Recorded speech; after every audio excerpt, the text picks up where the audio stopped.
contarles a quienes nos están viendo que estamos con Marisol Osman, que es investigadora de la Universidad de Buenos Aires, de la Facultad de Ciencias Exactas y Naturales, del Departamento de Ciencias de la Atmósfera y los Océanos, investigadora de CONICET y del Centro de Investigaciones del Mar y la Atmósfera, además del Instituto Franco-Argentino para el Estudio del Clima y sus impactos. La convocamos a propósito de un informe que está circulando desde hace algunas horas de Climameter, que bueno, tiene su autoría junto a Nicolas Bourdagnou, que es un investigador francés, al igual que David Faranda, Silvina Solmon, que es de Argentina, y Erika Coppola, de Italia. En tu caso, además, también oriunda aquí de la región de Bahía Blanca, ¿no? Específicamente en Huanguelén. Yo soy de Wangelén y quiero aclarar una cosa porque Nicolás Bondariuk él es oriundo de Bahía Blanca. Él está en Francia ahora, Ajá. pero digamos que este trabajo surgió del intercambio que estábamos teniendo Nicolás y yo a raíz de la experiencia que estaba transitando tanto mi localidad y su región, no al punto dramático como Bahía Blanca, y por supuesto Bahía Blanca, de donde él es oriundo y está toda su familia. Bueno, lo agendaremos entonces para conversar con él también en algún momento. Contanos un poco de qué se trata este grupo de trabajo, digamos, qué enfoque tienen particularmente. Bueno, el marco que aplicamos en el contexto de ClimaMeter es la idea de hacer lo que se conoce en el ámbito de la investigación del clima como una atribución rápida.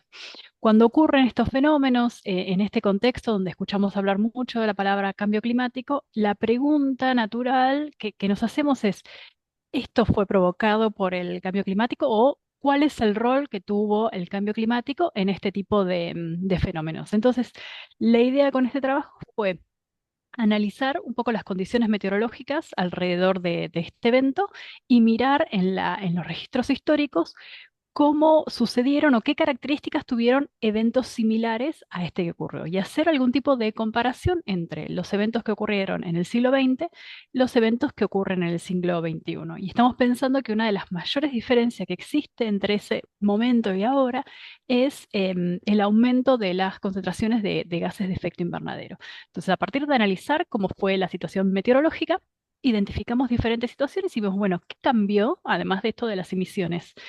¿Qué otras cosas pasaron en el medio?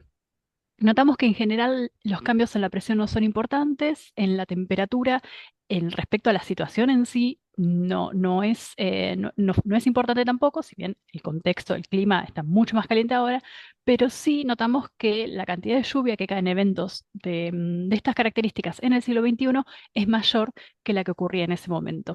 Y la otra pregunta fue, bueno, pero ustedes están mirando quizás una década que tuvo cierta influencia de condiciones naturales de la atmósfera que ahora son diferentes y fueron esos los que favorecieron que ahora llueva más respecto a ese momento. Y bueno, eso también lo tuvimos en cuenta y lo que notamos es que esa componente natural que ocurre siempre jugó un papel menor respecto al cambio climático. Entonces, este tipo de evento es excepcional. Sí, no Ujú. es de los más raros, muy excepcionales, pero sí es excepcional y ha sido algo intensificado por el cambio climático. ¿Y en qué aspecto fue intensificado? En la cantidad de lluvia. Y algo muy importante en el contexto de donde está emplazado Bahía Blanca es que esta lluvia también fue cuenca arriba. Sí, estos cambios sobre todo fueron la lluvia que cayó mucho más al norte, noroeste de Bahía Blanca, pero es importante tomar esta idea de que el agua cae, pero después tiene todo un recorrido que, bueno, lamentablemente llegó a la ciudad también y eso sumó su cuota a la situación que se está viviendo. Ujú. Bien, voy volviendo sobre algunos de los puntos que vos mencionabas allí. Por ejemplo, en la primera parte del trabajo que ustedes publican, hacen una descripción del evento, hablan de un frente frío y luego de, entiendo que algunas de las cosas que vos acabas de mencionar, anomalías tanto en presión, temperatura, precipitación y viento.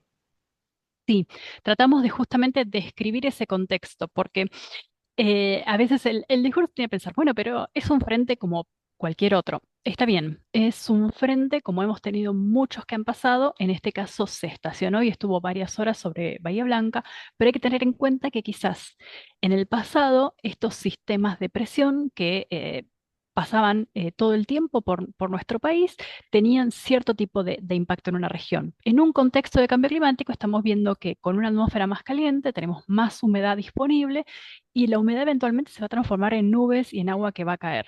Entonces quizás ese mismo sistema antes, con una atmósfera menos caliente, producía lluvias menores que los que producen ahora. Entonces, por Ujú. eso también nos interesaba mirar esa situación para entenderla y compararla con otras en el pasado.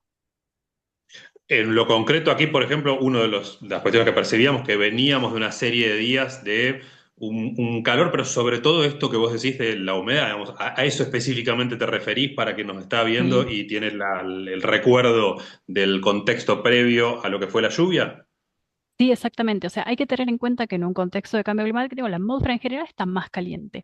Eso, además de provocar los desconfort, porque la temperatura puede ser más alta, tiene aparejado la posibilidad de la atmósfera de poder contener más humedad, que también impacta en nuestro bienestar. Eso lo vimos los días previos, pero después también va a influir en lo que nosotros estudiamos, que es el desarrollo de la lluvia y de las tormentas. Entonces, no solo produce estrés, sino que hay que pensar que la manera en que funciona la atmósfera a veces es que esas situaciones incómodas intenta de alguna manera resolverlas y no siempre lo hace de una manera pacífica, sino que recurre a por ahí estos eventos que pueden ser violentos y provocar este tipo de impactos.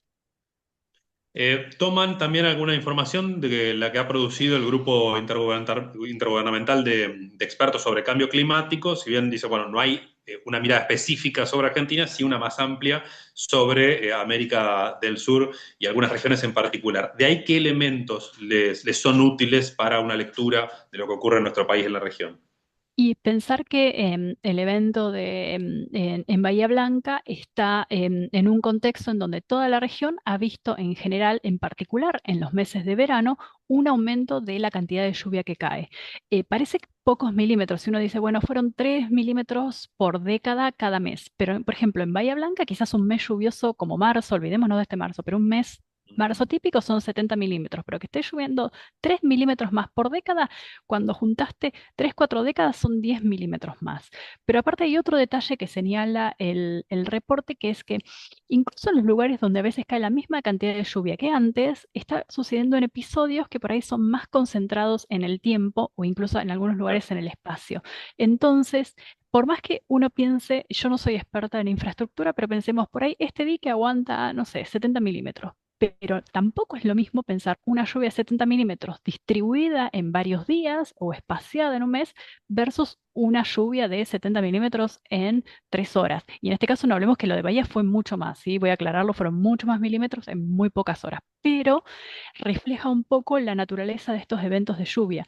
Em, que en algunos otros lugares decimos, bueno, está lloviendo lo mismo. Sí, pero si miramos cómo es cada evento en particular, se está concentrando esa lluvia que cae. Y eso está pasando sobre todo en el este de Argentina y en el verano.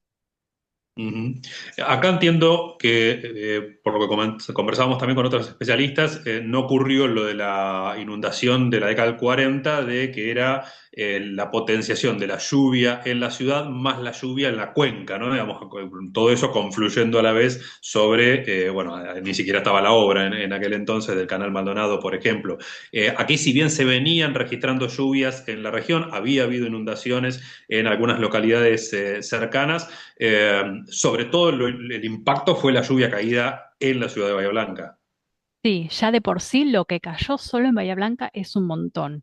Después lo que puede ayudar es que estuvo lloviendo en otros lados, pero ya la cantidad de Bahía era suficiente. Aunque solo hubiese llovido en Bahía Ujú. Blanca, la cantidad que llovió es completamente excepcional. Estamos hablando de lo que llueve por ahí en 4 meses, en 4 horas, porque la lluvia, ya digo, marzo por ahí es donde más llueve, enero y febrero llueve un poquito menos, pero ninguno de esos meses típicamente llueve más de 100 milímetros.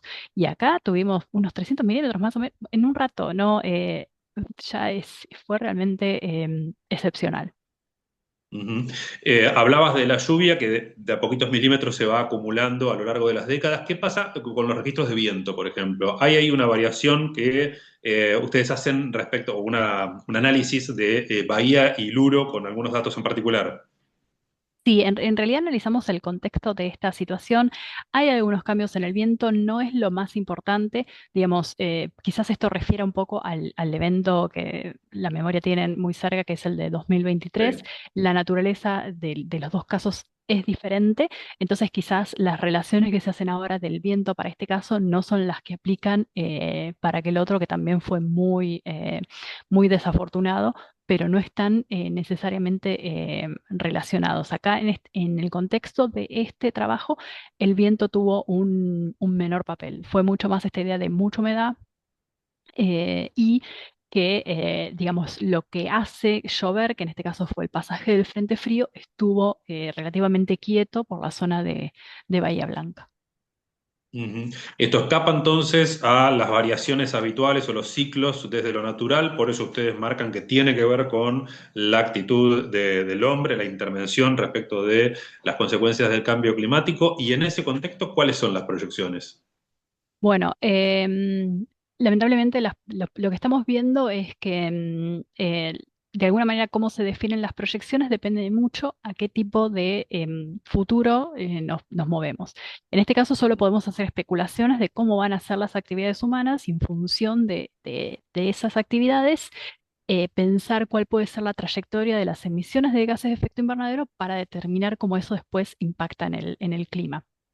Y dependiendo cuántos grados de calentamiento veamos en el futuro, en general lo que estamos viendo es que la tendencia positiva se mantendría. ¿Esto quiere decir que que es solo el único camino? No, va a depender qué trayectoria tomen las acciones humanas. Pero en principio, en un escenario que continúe más o menos como venimos desarrollando todo hasta ahora, la tendencia sería de un aumento de las lluvias que marcábamos con esta la tendencia de los milímetros por mes.